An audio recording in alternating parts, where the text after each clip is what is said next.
নমস্কার, আমি সুদীপ্তা। এভি নিউজে আপনাদের সকলকে স্বাগত। প্রথমেই চোখ রাখবো নিউজ হেডলাইনসে।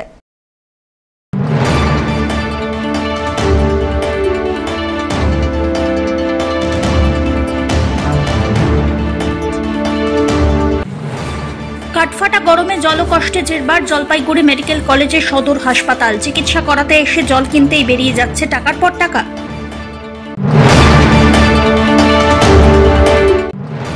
বাড়ছে ডেঙ্গু আক্রান্তের সংখ্যা, তবে নাবালিকার মৃত্যুর পর নড়েচড়ে বসল শিলিগুড়ি পুর নিগম।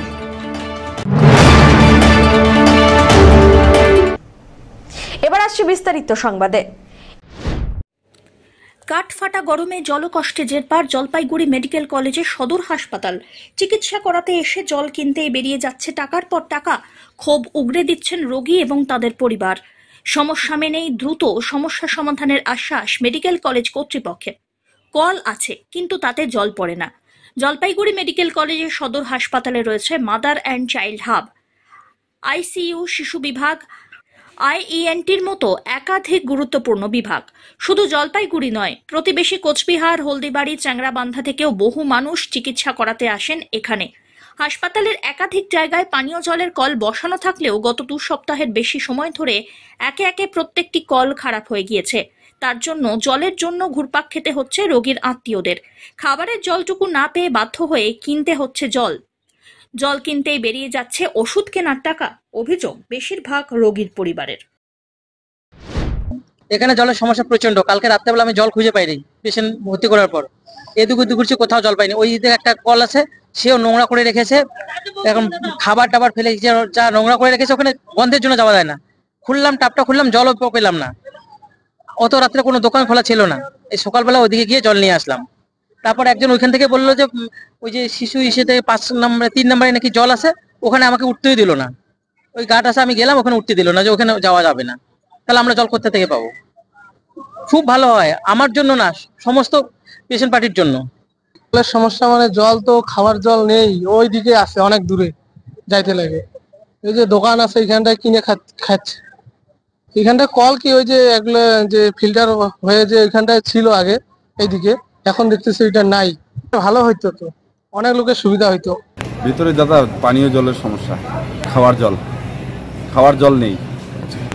খাওয়ার জল নেই জন্য পেশেন্ট পার্টির খুবই অসুবিধা হচ্ছে। এখন জল কিনে খাবো না ওষুধ কিনে খাবো, কি যে করবো বলতে পারছি না, দিশাহারা হয়ে পড়ছে। সমস্যা হয়েছে, 1 সপ্তাহ থেকে আসি, তো জল পাওয়া যাচ্ছে না, জল কিনে খাওয়া যাচ্ছে, ঠিক আছে, জল সব কিছু নিয়ে আসতে হচ্ছে। এই সমস্যা 1 সপ্তাহ হয়ে আসার, জল কিনবো না যে ওষুধ কিনবো, তো হচ্ছে তো কী কিনবো? হয়তো পাবলিকে জলের ব্যবস্থা করলে সবাই খেতে হবে, গরম জল কিনতে হবে, ঠান্ডা জল কিনতে হয়, সব কিছু কিনতে হচ্ছে। সমস্যা মেনেই মেডিকেল কলেজের এমএসভিপি ডক্টর কল্যাণ খাঁর দাবি, দ্রুতই পানীয় জলের সমস্ত ব্যবস্থা ঠিকঠাক করার জন্য কলগুলিকে মেরামত করা হবে। সরকারি নিয়ম মেনে এবং সরকারি রিসোর্স আমাদের যথেষ্টই আছে। প্রত্যেকটা মেশিন যেগুলো খারাপ হয়েছে সেগুলো রিপেয়ারিং এর জন্য ওয়ার্ক অর্ডারও করা হয়ে গেছে। পিনাকি শীলের রিপোর্ট, এভি নিউজ।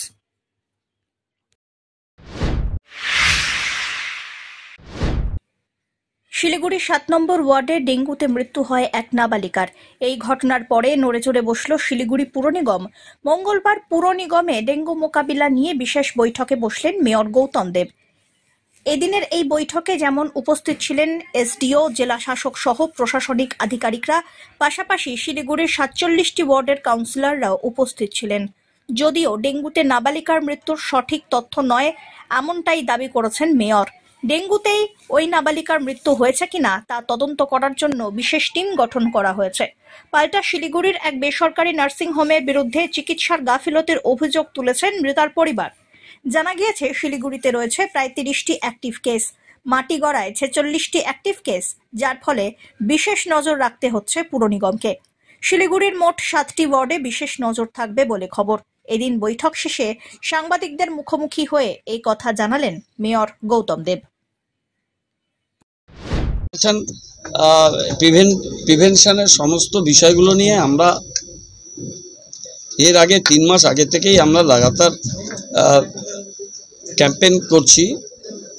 জনসচেতনতা, আমাদের ভিসিটি টিম, আমাদের হাউস টু হাউস টিম, আমাদের অন্যান্য স্বাস্থ্য আধিকারিকরা, আমাদের কম বেশি 30 কেসেস আছে, তার মধ্যে ম্যাক্সিমামই নেগেটিভ হয়ে গেছে, 2-4টে পজিটিভ কেস আছে। এবং যে জায়গাগুলো এই ডেঙ্গি প্রবণ বা আমাদের পতঙ্গবিদরা যারা এসছে এন্টোমোলজিস্ট কলকাতা থেকে, তাদের রিপোর্টে আমরা 4-5টা ওয়ার্ডকে ভার্নারেবল ওয়ার্ড পেয়েছি। সেটা আমরা যথাযথ ব্যবস্থা নিয়েছি এবং সেটার প্রিভেনশনের যে কাজটা আমরা করছি।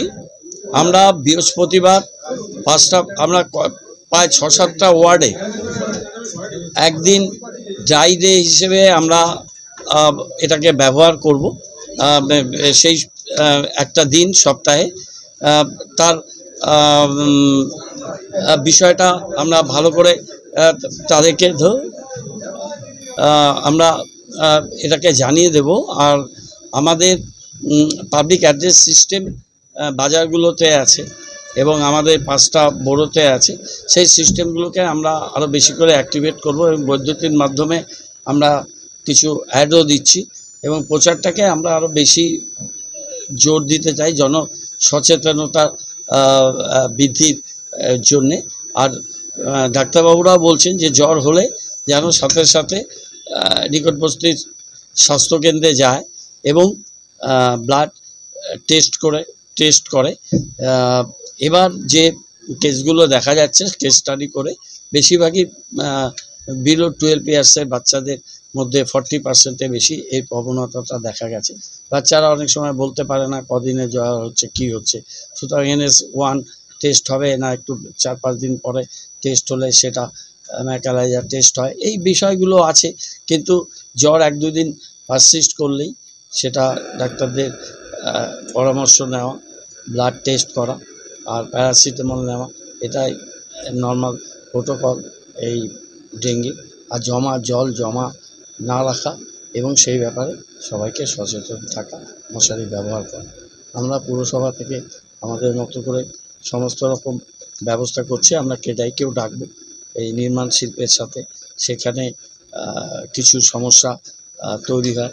Central government establishment, mainly rail, তাদের প্রচুর অ্যাবান্ডেন্ট কোয়ার্টারগুলো আছে। আজকাল কর্মীর সংখ্যাও কমে যাচ্ছে, কোয়ার্টারগুলো ভেঙে চুরে বিভিন্ন জায়গায় পড়ে আছে, সেইখানটায় জল, সেখানে জঙ্গল, সেগুলো পরিষ্কার করার মতো তাদের পরিকাঠামো নেই। এখানে রেলের যারা অফিসার আছে তাদের সাথে কথা বলে হচ্ছে না।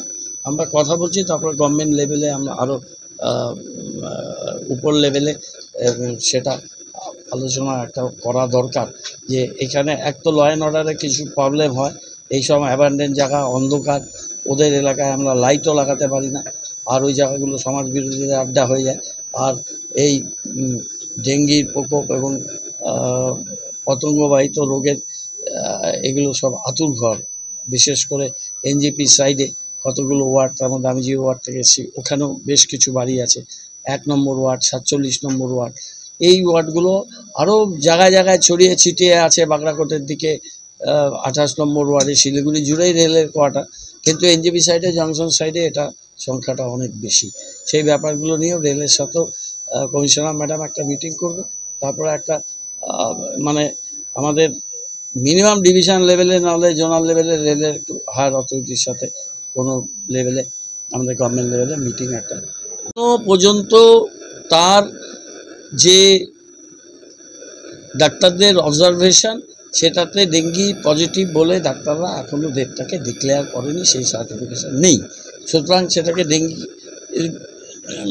ডিউ টু ডেঙ্গি ফিভার এটা এখনও বলা যাচ্ছে না। ডাক্তারদের একটা বিশেষজ্ঞ টিম তৈরি করা হয়েছে, তারা এর কারণটা জেনে তাদের রিপোর্টটা না পাওয়া পর্যন্ত আমাদের একটু ওয়েট করতেই হচ্ছে। আর মেয়েটির মা, তার সাথে আমি দেখা করেছি, তিনি নার্সিংহোম সম্পর্কে চিকিৎসার ব্যাপারে প্রাইভেট নার্সিংহোমে বেশ কিছু তিনি অভিযোগ করেছেন, যেটা আমরা সেগুলো দিয়েছি। ডিস্ট্রিক্ট ম্যাজিস্ট্রেট সবাইকে বলেছি কালকে বা পরশুদিন প্রাইভেট নার্সিংহোম ল্যাবের যারা ল্যাবরেটরিগুলো আছে এবং কেমিস্ট্রি ডাইজেশন সেসব তাদের মিটিং হবে, তাদের মিটিংটা কালকে আমরা পরশুদিন মিটিংটা আমরা থাকবো। সেই সকালবেলায় ডুয়ার্সের মাল ব্লকের নেওরা চা বাগানে ফের খাঁচাবন্দি চিতাবাঘ। এদিন সকালবেলায় নেওরা চা বাগানে 1 নম্বর সেকশনে চিতাবাঘ বন্দী হওয়ার খবর চাউর হতেই বাঘ দেখতে স্থানীয়রা ভিড় জমান। উল্লেখ্য, গত শুক্রবার এই চা বাগানে একটি চিতাবাঘ খাঁচাবন্দি হয়েছিল, কিন্তু এলাকাবাসী এবং চা শ্রমিকদের দাবি ছিল চা বাগানে আরও চিতাবাঘ আছে, তাই বন দপ্তর স্থানীয়দের দাবি মেনে ফের খাঁচা পাতে। আর এদিন সকালবেলায় সেই খাঁচায় বন্দী হলো আরেকটি চিতাবাঘ। ইতিমধ্যে খাঁচাবন্দি চিতাকে উদ্ধার করে নিয়ে মালবাজার বন বিভাগের কর্মীরা চলে যান। একই এলাকায় 1 সপ্তাহের মধ্যে পরপর 2টি চিতাবাঘ খাঁচাবন্দি হওয়ায় আতঙ্কিত এলাকাবাসী। ধীমান রায়ের রিপোর্ট, এভি নিউজ।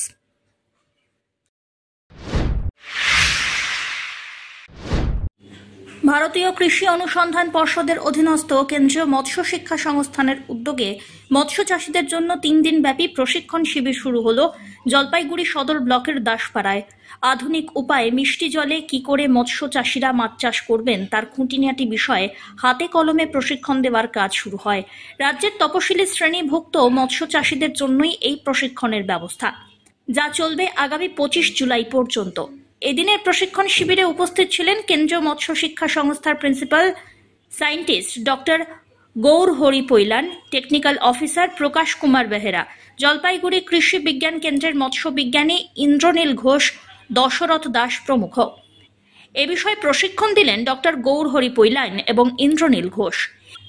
এর আগেও সংস্থার পক্ষ থেকে মাছ চাষীদের জন্য বিশেষ প্রশিক্ষণ দেওয়া হয়েছে। মাছ চাষীদের পিএইচ টেস্ট কিট, চুন দেওয়ার পাশাপাশি মাছের চারা এবং খাবার প্রদান করা হয়েছে বলে জানিয়েছেন উদ্যোক্তারা। বুধবার ফের সকল মাছ চাষীদের মধ্যে মাছের চারা এবং খাবার ও চুন বিতরণ করা হবে বলে জানা গিয়েছে। এ অবস্থায় ডক্টর গৌর হরি পৈলান কি বললেন শোনা যাক। আমরা 20 জন প্রশিক্ষার্থীকে নিয়ে এই প্রোগ্রাম শুরু করেছি। মূলত আমরা এদেরকে প্রশিক্ষণ দেব ডিমপোনা থেকে ধানিপোনা কিভাবে তৈরি করা যায়, ধানিপোনা থেকে কিভাবে চারাপোনা তৈরি করা যায় এবং চারাপোনা থেকে কিভাবে বড় মাছ তৈরি করা যায়। সবচেয়ে মূল্যবান জিনিস যেটা মাছ চাষ করতে গেলে সেটা হচ্ছে খাবার। খাবারের দাম প্রায় 60 থেকে 70 টাকা প্রতি 100 টাকাতে ব্যয় হয়।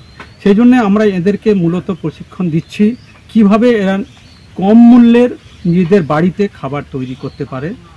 আমরা চেষ্টা করছি মূলত এই চাষি ভাইদেরকে বিভিন্ন রকম ইনপুট দিয়ে, যেগুলো খুবই গুরুত্বপূর্ণ মাছ চাষের জন্য, যেমন ধরুন চুন, মাছের খাবার, মাছের চারা, এদেরকে আমরা দিচ্ছি এবং এদেরকে আমরা চেষ্টা করছি যে মাছ চাষের সাহায্যে এরা কিভাবে আর্থিকভাবে আরও উপকৃত হতে পারেন। কয়েকশো কিলোমিটার বাইক চেপে এবারে বাবাধামের উদ্দেশ্যে রওনা দিল জলপাইগুড়ির এক দম্পতি। বিগত কয়েক বছর ধরে বাবাধামের উদ্দেশ্যে রওনা দিয়ে থাকেন সুমন সরকার। এবারে স্ত্রীকে সঙ্গে নিয়ে বাইকে চেপে বাবাধামের উদ্দেশ্যে রওনা দেন তিনি। এ বিষয়ে সুমন সরকার বলেন, এবারে সাথী হিসাবে স্ত্রীকে নিয়ে বাইকে চেপে প্রায় কয়েকশো কিলোমিটার বাবাধামের উদ্দেশ্যে রওনা দিয়েছেন। এদিন বাবাধাম যাওয়ার আগে জলপাইগুড়ির মাসকালাই বাড়ির হনুমান মন্দিরে প্রার্থনা করে বাবাধামের উদ্দেশ্যে রওনা দিলেন ওই দম্পতি। এবার কি দুজনেই কি যাচ্ছেন বাবা? এবার দুইজন যাচ্ছি। এর আগে আমরা বন্ধুদের সাথে গেছি, এবারে খালি জাস্ট দুইজন। কত কিলোমিটার যাওয়া আসা? এটা বাবাধাম 450 কিলোমিটার। আসাটা আমরা তো ওদিক দিয়ে ঘুরে আসবো, আমরা বাসুকিনাথ হয়ে তারাপীঠ। এই যে বাইকে কয়দিন লাগে? বাইকে 2 দিন লাগে। 2 দিন লাগবে, যেতে পারবেন? হ্যাঁ। এই এত দূর পথ, দুর্গম পথ, ভয় লাগে না? না ভয় কিছু, বাবা আছে সাথে। কেন এই অভিজ্ঞতাটা কি? এটা ভালো লাগে, এটা শখ একটা। এত বছর তো বাসে গেছি, 16 সাল থেকে আমি বাইকে যাচ্ছি ঠাকুরের দর্শনে। হ্যাঁ, ঠাকুর দর্শন। আপনার কেমন লাগে এই যে প্রথম যাচ্ছেন? আমি তো এইবার প্রথম যাচ্ছি, আমার খুব ভালো লাগে। ভালো লাগছে, এখন অভিজ্ঞতা হয়নি আসা যাওয়ার। কি হয়, প্রস্তুতি কি নিয়েছেন? হ্যাঁ, প্রস্তুতি কি নিয়েছেন এই বাবাধাম যাবেন? কি কি নিয়েছেন?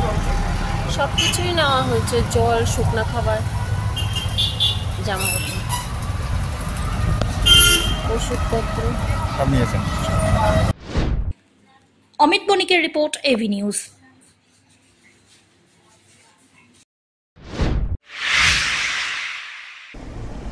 শেষ করবার আগে নিউজ হেডলাইন্স আরো একবার।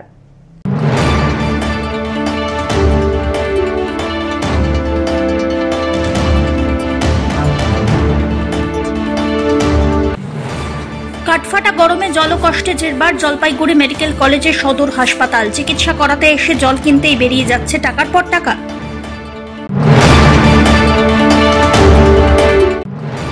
বাড়ছে ডেঙ্গু আক্রান্তের সংখ্যা, তবে নাবালিকার মৃত্যুর পর নড়েচড়ে বসল শিলিগুড়ি পুর নিগম।